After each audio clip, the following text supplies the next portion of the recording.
Mic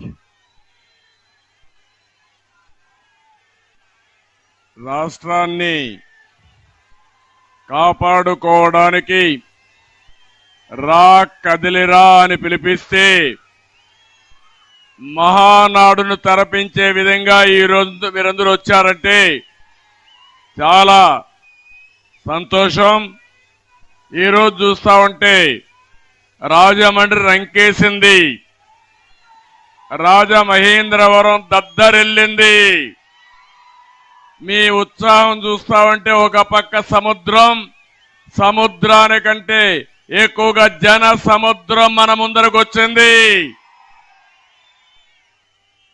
మీ ఉత్సాహం, మీ కసి చూసి చెప్తున్నాను, త్వరలో మంచి రోజులు వస్తాయి. తెలుగుదేశం జనసేన గెలుపును ఎవ్వరూ ఆపలేరు, ఎవరికి ఆసక్తి లేదు. ఈ రాజమహేంద్రవరం పేరు నేనే పెట్టాను. రాజమండ్రిని రాజమహేంద్రవరం పేరు పెట్టింది కూడా నేనే పెట్టాను. ఈరోజు ఈ యొక్క నగరానికి, ఈ ప్రాంతానికి ఒక విశిష్టమైన చరిత్ర ఉంది. ఇక్కడి నుంచి నన్నయ్య గారైతే భారతాన్ని అనువదించాడు.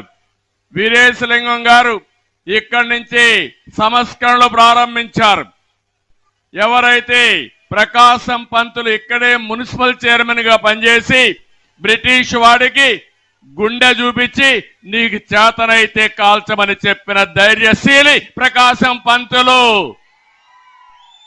అలాంటి మీ దగ్గరికి నేను వచ్చా. ఈరోజు నేను రా కదిలిరా పిలిపించాను. మీకందరికి అనిపించవచ్చు ఇది నా కోసరమో, పవన్ కళ్యాణ్ కోసరమో, తెలుగుదేశం కోసరమో, జనసేన కోసరం కాదు. ఈ రాష్ట్రాన్ని కాపాడుకోవాలి, భావితరాల భవిష్యత్తు కాపాడుకోవాలి. అందుకే నేను మిమ్మల్ని అందరిని అడుగుతున్నా, మేమందరం తప్పకుండా పోరాడతాం. విజయం మనదేని గట్టిగా చప్పట్లు కొట్టి హర్షాన్ని, ఆమోదాన్ని తెలియజేయండి.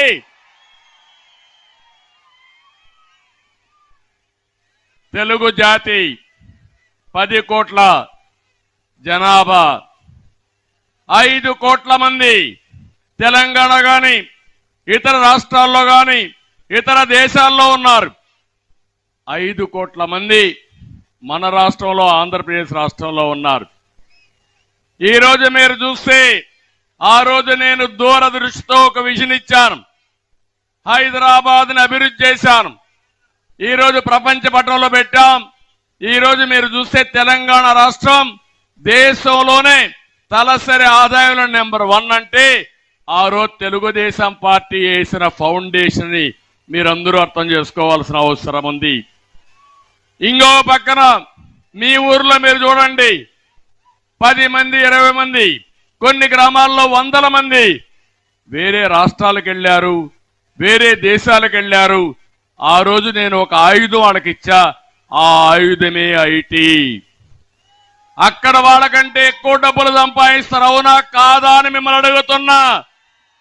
ఎవరికైనా అనుమానం ఉంటే, వైఎస్ఆర్ కాంగ్రెస్ పేటీఎం బ్యాచ్ కి అనుమానం ఉంటే నేను చెప్పక్కర్లా, మీ ఊరికి వెళ్ళి అడగండి, లేకుంటే నీ కొడుకుని అడగండి, నీ కూతుర్ని అడగండి. వాళ్ళు కూడా నా బెనిఫిషరీసే, నా వల్ల బాగుపడిన వాళ్ళు. అవునా కాదా అని మిమ్మల్ని అడుగుతున్నా. అలాంటి రాష్ట్రం ఏంటి ఈరోజు, ఏంటి ఇబ్బందులు? ఒక విషయం నేను మిమ్మల్ని అందరూ చెప్తున్నా.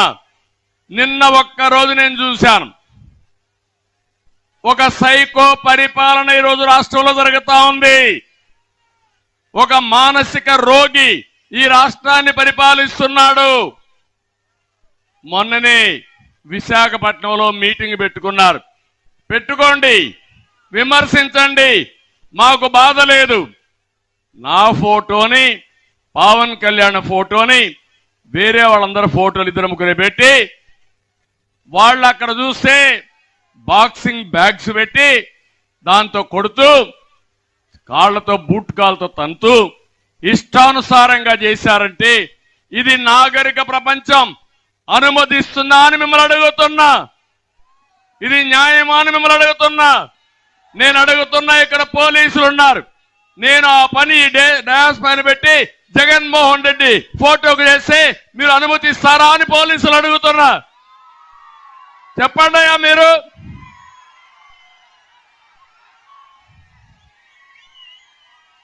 ఏం చేశారు? మీరు విశాఖపట్నంలో చేతగాని వ్యక్తులుగా మీరు చూస్తున్నారంటే మేము పడేది ఈ ప్రజల కోసరం పడుతున్నాం కానీ ఈ సైకో కోసరం కాదు. ఒక్క నిమిషం పని నాకు అది. ఎందుకు మీ విషయం చెప్తున్నానంటే రాజకీయాల్లోకి వచ్చాం కాబట్టి ప్రజల్ని కాపాడుకోవాలి, రాష్ట్రానికి న్యాయం జరగాలి. దుర్మార్గుడి చేతుల్లో నుంచి రాష్ట్రాన్ని కాపాడాలంటే ఇలాంటి పనికి మాలిన పనులు, పనికి మాలిన సంస్కృతి రాజకీయాలకు తెచ్చాయంటే ఏమనాల తమ్ముళ్ళు? అందరూ గట్టిగా చప్పట్లు కొట్టి నిరసన తెలియజేయండి. ఇది తప్పని చెప్పండి. అది అయిన తర్వాత ఇంకొక బాధేస్తుంది. నిన్ననే మాచర్ల దుర్గారావు అనే ఒక కార్యకర్త, మత్స్య కార్మికుడు, అతన్ని విపరీతంగా మీరు చూస్తే పోలీసులు తీసుకుపోయి హెరాస్మెంట్ మొదలుపెట్టారు, కొట్టడం మొదలుపెట్టారు, పార్టీ మారమన్నారు. ఎస్ఐ ఎన్ని చెప్పినా ఏం లేదు. రిపీట్ కొడతా ఉంటే ఏం చేయాలో దిక్కుది లేకుండా మళ్ళా పోతే కొడతారని భయంతో ఆత్మహత్య చేసుకుని చనిపోయాడు. మీరు అర్థం చేసుకున్నారా? మనం ఇలాంటి బలవంతపు మరణాలు ఎన్ని జరిగాయో లెక్కలేనన్ని మరణాలు జరిగాయి. ఒక ఉన్మాది పాలనలో, ఒక సైకో పాలనలో అందరం బాధితులమే. అవునా కాదా తమ్ముళ్ళు? మీరే చెప్పండి. అంటే నీ దగ్గర అధికారం ఉందని ప్రభుత్వంలో ప్రజాధనాన్ని ఉపయోగించుకొని తప్పుడు కేసులు పెట్టి వేధిస్తావా నువ్వు? రోజు వస్తుంది. నేను ఒకటే చెప్తున్నా, ఇలాంటి వాళ్ళు చాలా మంది చూసినా కాల గర్భంలో కలిసిపోయారు. అదే జరుగుతుంది రేపు. ఆ దుర్గారావు గారు మరణానికి కారణమైన ఈ వైసీపీ నాయకుల్ని ఏమనాలి? జగన్మోహన్ రెడ్డి ఒక పెద్ద సైకో అయితే అక్కడ ఒక చిన్న సైకో ఎమ్మెల్యే ఉన్నాడు. వీళ్ళందరూ కలిసి అరాచకాలు క్రియేట్ చేస్తున్నారు. నిన్ననే నేను చూశాను అనంతపూర్లో. ఎంత దారుణం అంటే ఒక మహిళ వితంతు, ఒక అబ్బాయి ఉన్నాడు. ఆవిడికి పెన్షన్ రావాలంటే అది అడగనని పోతే నటరాజ్ అనే ఒక వ్యక్తి, వైఎస్ఆర్ కాంగ్రెస్ నాయకుడు, మంత్రి అనుచరుడు, తన కోరిక తీర్చమన్నాడు. ఆ అమ్మాయి చెప్పింది నేను అలాంటి దాన్ని కాదు, నన్ను వదిలిపెట్టంటే ఆ అమ్మాయిని వేధించి వేధించి కడకు నడి రోడ్లో ఆ అమ్మాయి పైన దాడి చేశారు. ఒక దుర్మార్గుడు, ఒక కీచకుడు, ఒక దుశ్శాసనుడు కోరిక తీర్చలేదని ఆ అమ్మాయిని నడి రోడ్లో కొట్టి విపరీతంగా బాధించి, ఎక్కడైతే పవిత్రంగా చూస్తామో లేడీస్ని అలాంటి మహిళ మీద కాళ్లతో తన్నాడంటే ఏంటి? వీళ్ళందరూ ఓసారి అనిపిస్తుంది ఆంబోతులు మారిగా తయారయ్యారు. ఊరి మీద పడ్డారు. ఆంబోతులకు హెచ్చరిక చేస్తున్నా, నా ఆడబిడ్డల జోలికొస్తే కబద్దార్, అదే లాస్ట్ డే అవుతుంది మీకు.